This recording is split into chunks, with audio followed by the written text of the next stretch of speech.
അങ്ങനെ ഞങ്ങളുടെ 2 ഇൻഡസ്ട്രിയൽ വിസിറ്റൊക്കെ കഴിഞ്ഞ് വൈകുന്നേരമായപ്പോൾ നമ്മൾ നേരെ പോകുന്നത് വടക്കുംനാഥ ക്ഷേത്രത്തിലേക്കായിരുന്നു. ഇതിൻ്റെ ഇടയ്ക്ക് ശക്തൻ തമ്പുരാൻ പാലസിൽ പോകണമെന്ന് നമ്മൾ വിചാരിച്ചായിരുന്നു. പക്ഷേ അവിടുത്തെ എൻട്രി ടൈമൊക്കെ കഴിഞ്ഞുകൊണ്ട് നമ്മൾ അങ്ങോട്ടേക്ക് പോയില്ല. നേരെ വൈകുന്നേരം നമ്മൾ ഇങ്ങോട്ടേക്കാണ് വന്നത്. അങ്ങനെ അവിടെ കുറേ നേരം കാറ്റൊക്കെ കൊണ്ടിരുന്ന് നമ്മളൊരു ഐസ്ക്രീം ഒക്കെ വാങ്ങിച്ചു കഴിച്ചു. പൊട്ട ഐസ്ക്രീം ആയിരുന്നു. അങ്ങനെ ഇതൊക്കെ കഴിഞ്ഞ് നമ്മൾ ഇനി ഇവിടെ നേരെ തിരിക്കാനായിട്ട് പോവാണ്. അപ്പോൾ ഞാൻ നേരത്തെ പറഞ്ഞ പോലെ ഞങ്ങളുടെ കോളേജ് ലൈഫിലെ ഫസ്റ്റ് IV ട്രിപ്പായിരുന്നു ഇത്.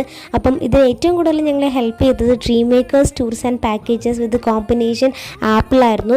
ഭയങ്കര നല്ലൊരു കോമ്പിനേഷൻ വർക്ക് തന്നെയായിരുന്നു. 1 ഡേ ട്രിപ്പ് ആണെങ്കിൽ പോലും നമ്മളോട് ഭയങ്കര കോപ്പറേറ്റ് ചെയ്തു അവരെല്ലാവരും. ഇവൻ രാവിലത്തെ നമ്മുടെ ഫുഡ് തൊട്ട് രാത്രി നമ്മൾ തിരിച്ച് കോളേജിൽ എത്തുന്നത് വരെയുള്ള എല്ലാ കാര്യങ്ങളും വളരെ ടൈമിങ്ങിലായിരുന്നു. ടീം വർക്കേഴ്സിൻ്റെ ചേട്ടന്മാർ ആദ്യം തൊട്ട് നമ്മളെ നല്ല രീതിയിലാണ് ഗൈഡ് ചെയ്തുകൊണ്ടിരുന്നത്. ഓരോ സ്പോട്ടിൽ എത്തിക്കഴിയുമ്പോഴും എന്തായെന്ന് അന്വേഷിച്ചുകൊണ്ടേ ഇരിക്കുകയായിരുന്നു. നമ്മുടെ ബസ്സിലെ ചേട്ടന്മാരാണെങ്കിലും നല്ല രീതിയിലാണ് നമ്മളോട് കോപ്പറേറ്റ് ചെയ്ത് നിന്നത്. അപ്പോൾ ഞാൻ അവരുടെ കോൺടാക്ട് ഡീറ്റെയിൽസ് നമ്മുടെ ഈ വീഡിയോയുടെ കൂടെ ആഡ് ചെയ്തേക്കാം. Thank you so much dream workers and apple for this wonderful journey.